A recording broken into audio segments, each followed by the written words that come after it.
NEET paper leak આંદોલન અને હવે એક નિવેદનથી શરૂ થયો નવો વિવાદ। જૂનાગઢની MM ઘોડાસરા મહિલા કોલેજના પ્રિન્સિપાલ અને ભક્ત કવિ નરસિંહ મહેતા યુનિવર્સિટીના સિન્ડિકેટ સભ્ય દિનેશ રઢાણિયાનું એક નિવેદન સોશિયલ મીડિયા પર ખૂબ વાયરલ થઈ રહ્યું છે અને તેના જ કારણે રાજકીય અને શૈક્ષણિક વર્તુળોમાં ચર્ચા તેજ બની ગઈ।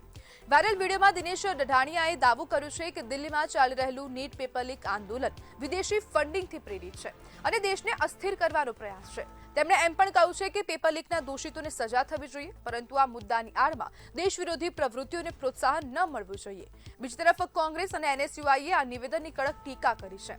કોંગ્રેસના નેતાઓએ કહ્યું છે કે પોતાના હક માટે અવાજ ઉઠાવતા વિદ્યાર્થીઓને દેશદ્રોહી ગણાવવું દુર્ભાગ્યપૂર્ણ છે।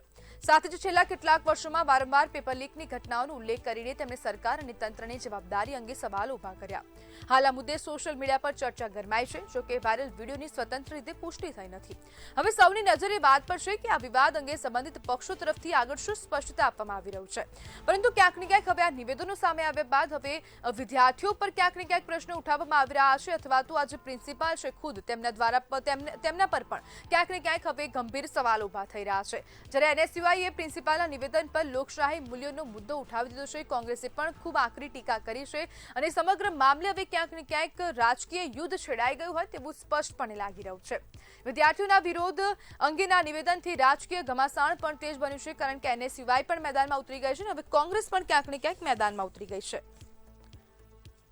અને આજ મુદ્દે આપણી સાથે ચર્ચા કરવા માટે જિલ્લા કોંગ્રેસના પ્રવક્તા સિરાજ વાજા જોડાઈ ગયા છે। સિરાજભાઈ, પ્રિન્સિપાલના નિવેદનને તમે કેવી રીતના જોઈ રહ્યા છો, ખાસ કરીને કોંગ્રેસ કેવી રીતના જોઈ રહી છે?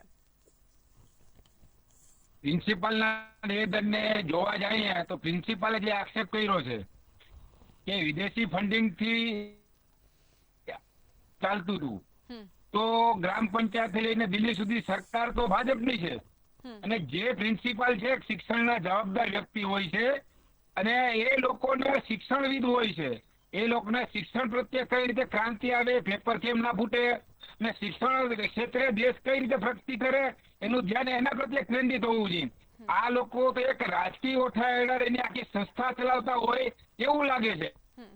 એટલે મારું કહેવાનું એટલું જ છે કે જે પ્રિન્સિપાલે નિવેદન કર્યું છે એ ખરેખર નિંદનીય છે અને આવા પ્રિન્સિપાલ ઉપર કાયદેસર કાર્યવાહી થવી જોઈએ। અને જે લોકો જે વિદ્યાર્થીઓ આવતીકાલનું ભવિષ્ય છે એના માનસમાં જે આ લોકો એક વર્ગ વિદ્રોહનો જે ઉદય થાય એવું એક એનું માનસ બનાવે છે, માટે એના ઉપર કડકમાં કડક કાર્યવાહી થવી જોઈએ। જી બિલકુલ, સિરાજભાઈ, જોડાવા બદલ આપનો આભાર।